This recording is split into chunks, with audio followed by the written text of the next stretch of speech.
Great. Good news. Good news. Well, basically, we just had a meeting and Keith had to rush off. So that's fair enough. Very busy man. He's got lots of things to do. And so I'd like to record the meeting that I did with Keith.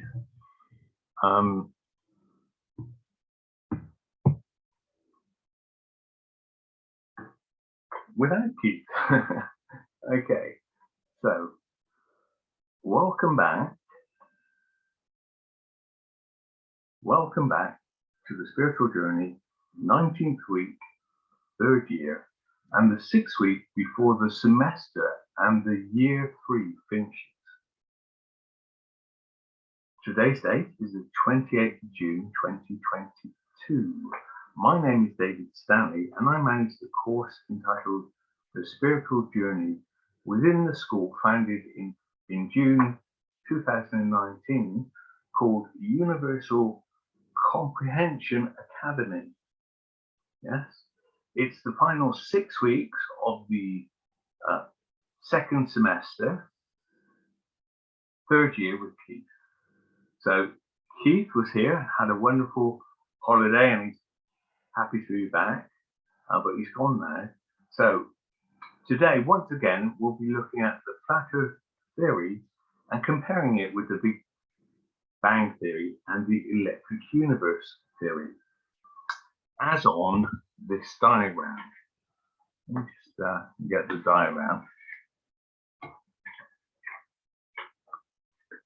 As I say, we've been through all of this with Keith. And so Keith is well informed. That diagram is here. Right, here we go. So, heliocentric model, electric universe model, and the flat Earth model. 3 theories, looking at 3 theories. Now, we know a lot about the heliocentric model. We sort of grow up with that one. The electric universe, you have to look at yourself, really on YouTube. And also the flat Earth theory. You need to look at that one yourself as well.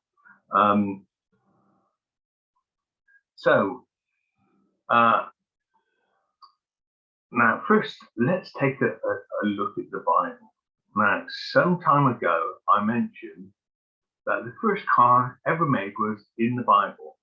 So if we look at Ezekiel, yes, 1.4 to 127, you can imagine that was the first car. You find in this text the wording, yes, a great cloud with brightness all around it and fire flashing forth continuously, yeah, and in the midst of the fire, as it were, gleaming metal. Yeah, so you can imagine a car from that. Perhaps a car in the manufacturing stage, yes, lots of activity. And then we go to verse 115, and there it says, as I looked at the living creatures, I saw 4 wheels touching the ground beside them, 1 wheel belonging to each. Now, a car has 4 wheels. Indeed, that could be a time machine. Yes. Now, we know that science talks about a black hole at the center of the galaxy. Can we believe the science? Yes. He said it depends. So if we take a look at the philosophical view of our world according to the flat Earth theory, yes, here we go.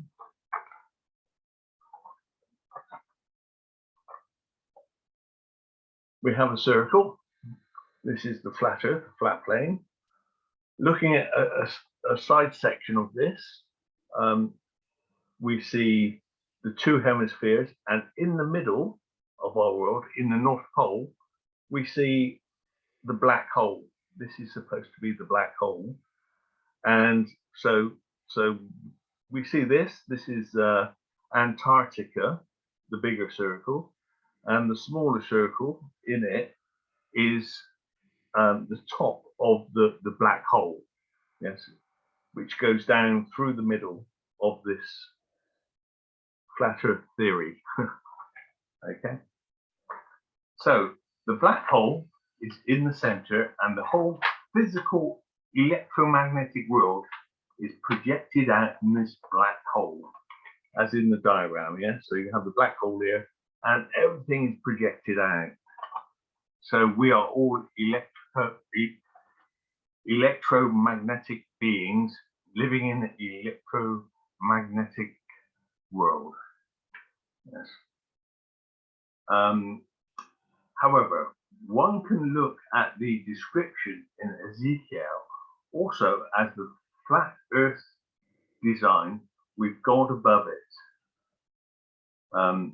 So we could have a look. Yes. Well, I won't go through it for you, but you can read that yourself. Ezekiel in Babylon. Okay, so that's something you can look at yourself. And the first video I looked at with Keith was the flat Earth is Antarctica. Is Antarctica the key to the flat Earth? Now, I'll put the link under the video. And so last week, or last time we met for the third year, we talked of both the planetary mind and the sun mind. The sun mind being the electromagnetic rough that's under the chin. It's actually an electromagnetic donut, which can be felt and seen by some spiritual people. Yes. And now the rough under the chin was white, which gives it that neutral vector, separating the higher from the lower. This week, let's just take one attribute of the sun mind into consideration. And this is the sun mind. The sun mind is you carry this is the whole world that you carry on your shoulders. Yes, represented by that ruff. Yes. It is also called the visionary mind. Yes, you can visualize what you want. So as any salesman should know, if you want success in your life, you can take a pause and visualize what you want and where you want to go. Then the planetary mind, with that one, you work towards that goal, building things slowly to that end, to that goal. You now have insight, which may change on a day-to-day basis. So it is important consideration in our cosmic triangle of three minds. Yes. So the cosmic triangle of three minds. Yes. This is one of them. And this is the other one. And the real self is in the middle of creation. Yes. At the bottom, we have the negative mind, or the planetary mind. There we have the sun mind. And on the positive side, we have the solar mind. Yes. Very electron fast one. Now, next I'd like to consider both a character from the book Pilgrim's Progress and a biblical character. First, let me read to you a passage from the website. Yes. And it says, I'll put the link under the video for that. And it's www.sparksnote.com, pilgrim character Apollyon. Yes.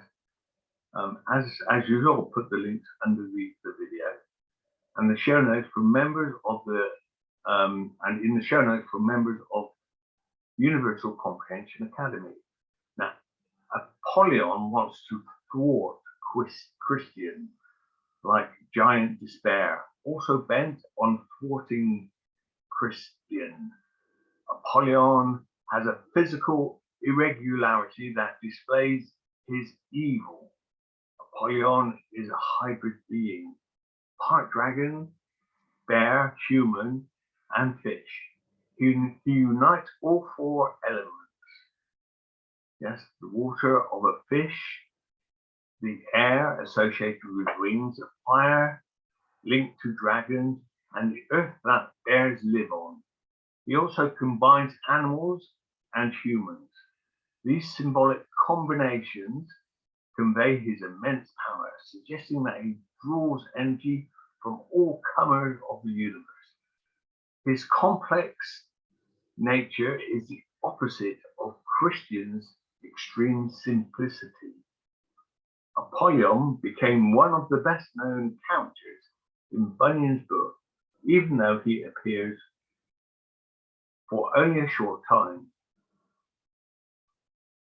So you can go to the link under the video to see more of that. Apollyon signifies subjugation to worldly forces.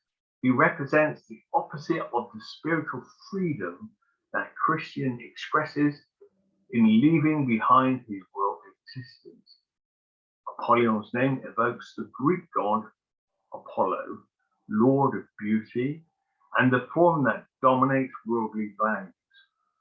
Apollo was a pagan deity, far removed from the Christian God that the pilgrim strives towards.